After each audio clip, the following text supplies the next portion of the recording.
Salut à toutes et à tous. Nous sommes le jeudi 3 avril, il est un peu moins de 8h30 sur le front de mer de Lacanau. La marée était basse il y a une petite demi-heure à 8h, elle sera haute cet après-midi à 14h43. Il fait frais, voilà, c'est agréable, là je bois mon café.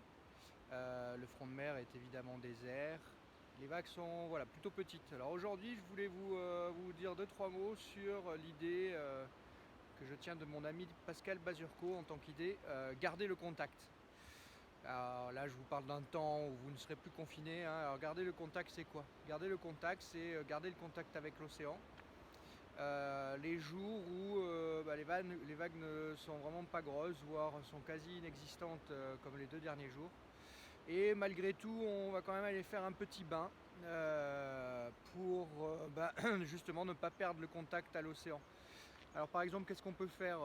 Par exemple, on pourrait descendre sur la plage avec une grosse planche de surf et des palmes, par exemple. Puis vous arrivez sur la plage, vous pouvez commencer déjà par un très gros échauffement, hein, plus long que d'habitude. Et puis après cet échauffement, donc à base de footing, de renforcement musculaire, de gainage, d'abdos, eh bien vous faites une petite baignade avec vos palmes. Alors s'il y a un petit peu de vagues comme aujourd'hui, vous pouvez en profiter pour faire un petit peu de body surf. Suite à cette première séquence de trempette, vous ressortez de l'eau et hop, on se remet un petit peu de gainage. Voilà, par exemple. Puis, comme on a pris sa grosse planche de surf, on peut aller faire quelques minutes de rame. Alors, on prend son surf, on part vers le large, et puis au large, on fait par exemple 2-3 allers-retours le long de la côte.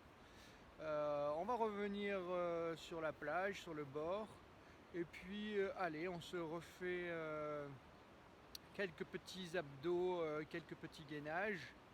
Allez, on reprend ses palmes, on repart faire une petite trempette, un petit peu de body surf, enfin, on peut faire quelques petites plongées, on va un petit peu sous l'eau, on nage tranquillement, on profite du paysage, du panorama.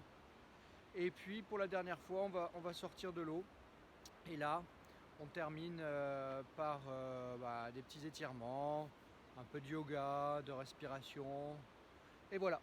Et là, on a fait une petite heure, voire un petit peu plus, et on a gardé le contact. Ça nous a fait du bien. C'était un jour où il n'y a pas de vague, alors peut-être qu'on n'était pas content qu'il n'y ait pas de vague et tout. Et plutôt que de râler, de se plaindre après l'océan, voilà, on garde le contact, on fait du bien au corps, à l'esprit, et on repart vers sa vie normale. Allez, ça c'est une petite idée pour la prochaine fois où vous serez à la plage et qu'il n'y aura pas de vagues. Pour ceux qui ont la chance d'habiter près d'un lac par exemple, c'est tout à fait une séance que vous pouvez faire près d'un lac. Allez, je vous souhaite une bonne journée de confinement, je vous fais des bisous et je vous dis à bientôt.